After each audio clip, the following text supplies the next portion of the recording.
સ્વાધ્યાય 10.1 પ્રશ્ન number 4 32 semi લંબાઈ અને 21 સેમી પહોળાઈ ધરાવતા ફોટોગ્રાફની ફ્રેમ બનાવવા માટે કેટલા લાકડાની પટ્ટી જોઈએ? ધારો કે આ ફોટો ફ્રેમ છે, બરાબર? આ શું છે? ફોટો ફ્રેમ છે, જેની લંબાઈ આપી છે આપણને 32 સેમી અને પહોળાઈ આપી છે 21 સેમી. તો આપણે શું કરવાનું છે? કેટલી લાકડાની પટ્ટી જોઈએ? તો આપણે આ ફોટો લાકડાની પટ્ટી ક્યાં આવશે? બોર્ડર પર જ આવશે, બરાબર ને? બોર્ડર પર જ આવશે. માટે આપણે આ ફોટો ફ્રેમ કેવી દેખાય છે? લંબચોરસ જ દેખાય છે. માટે આપણે ફોટો ફ્રેમની પરિમિતિ શોધીશું એટલે આપણને લાકડાની પટ્ટીની લંબાઈ મળી જશે, બરાબર? ચાલો તો લખીએ લંબાઈ બરાબર 32 સેમી. કેટલા છે? લંબાઈ બરાબર 32 સેમી ને પહોળાઈ બરાબર 21 સેમી. તો આટલે આપણે લખીએ અવાજ ફોટો ફ્રેમની પરિમિતિ બરાબર ફોટો ફ્રેમ એ લંબચોરસ જ છે, માટે લંબચોરસની પરિમિતિનું સૂત્ર જ મુકાશે, બરાબર? ચાલો લંબચોરસની પરિમિતિનું સૂત્ર કોણ બોલશે? આપણે બંને દાખલામાં જોઈ ગયા એ જ બેઠું. બોલો. હા બોલો. લંબાઈ પહોળાઈ, પણ આગળ શું આવે? 2 આવે ને? 2 ગુણ્યા લંબાઈ વત્તા પહોળાઈ. 25 વાર લખાયું જ છે, તમને સૂત્ર આવડવું જ જોઈએ. ચાલો તો 2 ગુણ્યા લંબાઈ આપણી પાસે છે 32 સેમી અને પહોળાઈ છે 21 સેમી. તો આપણને ખબર છે 32 વત્તા 21, 2 ને 1 3, 53 સેમી થાય. કેટલા થાય? 53 સેમી. તો આટલે 53 દુ 106 સેમી, બરાબર? તો આટલે ફોટો ફ્રેમની પરિમિતિ મળી ગઈ. ફોટો ફ્રેમની પરિમિતિ આપણને મળી ગઈ. કેટલી મળી? તો આપણને ફોટો ફ્રેમની પરિમિતિ મળી 106 સેમી. માટે આપણને કેટલી લાકડાની પટ્ટી જોઈએ? તો આપણને લખવાનું 106 સેમી લાકડાની પટ્ટી જોઈએ.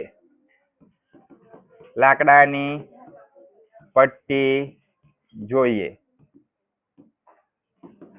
ચાલો આ આપણો પ્રશ્ન નંબર 4 થઈ ગયો. હવે આપણે જોઈશું પ્રશ્ન નંબર 5, બરાબર? ધ્યાન આપજો.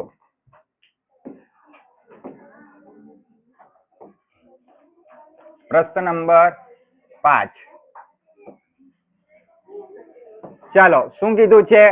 લંબચોરસ આકારના જમીનના ટુકડાની લંબાઈ 0.7 કિલોમીટર છે. તેને ચારે તરફથી તારની 4 હાર વડે બાંધવામાં આવે છે, બરાબર? ધારો કે આ એક લંબચોરસ જમીનનો ટુકડો છે, જેની પર શું કરવામાં આવે છે? તારની, ધ્યાન આપજો, તારની 4 હાર વડે બાંધવામાં આવે છે. તો આટલે એક થાંભલો છે, બરાબર? આ એક થાંભલો છે, આ બીજો થાંભલો છે, બરાબર? આ ત્રીજો થાંભલો છે ને આ ચોથો થાંભલો છે. આ ચારે 4 થાંભલાને કેટલી હાર વડે બાંધવામાં આવે છે? 4. આ એક વાર બાંધી, આ બીજી વાર બાંધી, આ ત્રીજી વાર બાંધી ને આ ચોથી વાર બાંધી. તો દર વખતે આપણે શું કરવું પડશે? લંબચોરસની પરિમિતિ શોધવી પડશે. એટલે આપણે શું કરીશું? જમીનનો ટુકડો એ લંબચોરસ છે, માટે જમીનના ટુકડાની પરિમિતિ શોધીશું. તો આપણે જમીનના ટુકડાની પરિમિતિ શોધીશું ને એટલે એક વખત તાર બંધાશે એટલો માપ જોઈશે. ચાલો કરીએ. તો જમીનના ટુકડાની લંબાઈ છે આપણી પાસે, લંબાઈ છે 0.7 કિલોમીટર અને પહોળાઈ છે 0.5 કિલોમીટર. આ કોની છે? જમીનના ટુકડાની લંબાઈ પહોળાઈ. તો જમીનના ટુકડાની પરિમિતિ બરાબર આપણા પાસે સૂત્ર છે 2 ગુણ્યા લંબાઈ વત્તા પહોળાઈ. તો આપણી પાસે લંબાઈ કેટલી છે? લંબાઈ છે આપણી પાસે 0.7 ને પહોળાઈ છે 0.5. બરાબર, ધ્યાન આપજો. બરાબર, તો 2 ગુણ્યા 0.7 ને 0.12 સોરી 5 એટલે 7 ને 5 12 થાય ને, એટલે 0. કેટલા આવે? 12. 0.12 આવી ગયા, સોરી 0.12 ની 1.2 આવશે. કેટલા આવશે? 1.2. જોઈ લઈએ આપણે, જુઓ 0.7 વત્તા 0.5 તો 7 ને 5 12 વધી પડી 1. દશાંશ ચિહ્નની નીચે દશાંશ ચિહ્ન 1. 1.2 આવે છે ને? બરાબર, આપણે 0.12 માં ભૂલ થશે. ચાલો ધ્યાન આપજો. હવે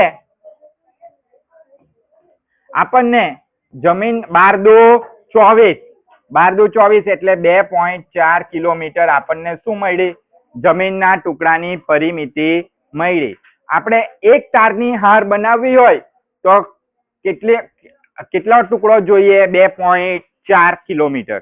તો આપણે 4 તારની હાર બનાવવી છે તો કેટલો ટુકડો જોઈએ એ આપણે શોધવાનું છે.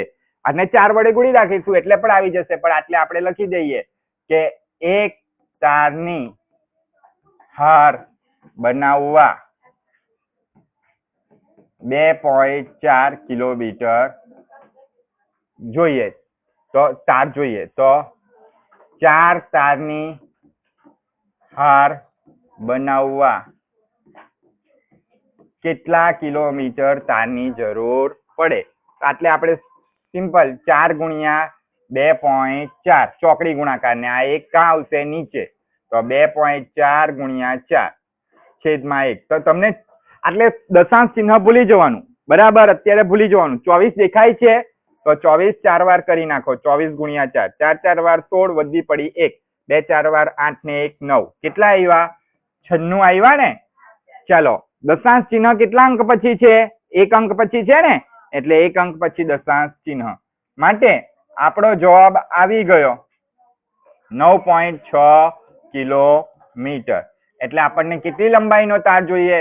તો લખી દેવાનું, તારની 4 હાર બનાવવા 9.6 કિલોમીટર તાર જોઈએ. આ આપણો શું થઈ ગયો? જવાબ આવી ગયો.